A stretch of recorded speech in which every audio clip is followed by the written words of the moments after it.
ஒரு சம்பு தண்ணி எடுத்துக்கங்க.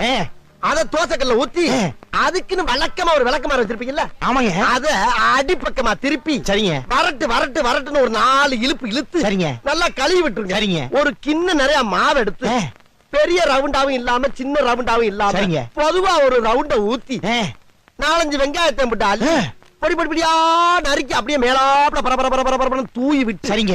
ஒரு நீளமான கேரட் எடுத்து அதையும் பொடி பொடியா நறுக்கி சரிங்க. அப்படியே மேலாப்ல பரபரப்பா தூவி விட்டு சரிங்க.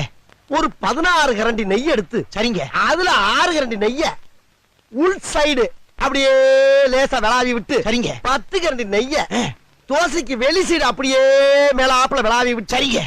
இட்லி பொடி இருக்கு பாத்தீங்களா, அத அப்படியே அள்ளி மலை சாரல் மாதிரி அதை மேலாப்ல பரபரன்னு அப்படியே பேய விட்டு சரிங்க. பொத்துனாப்ல அப்படி ஒரு பரட்டு இப்படி ஒரு பரட்டு அப்படியே ரெட்டி கலர்ல முருக விட்டு கமன்னு ஒரு ஊத்தப்பத்தை எடுத்து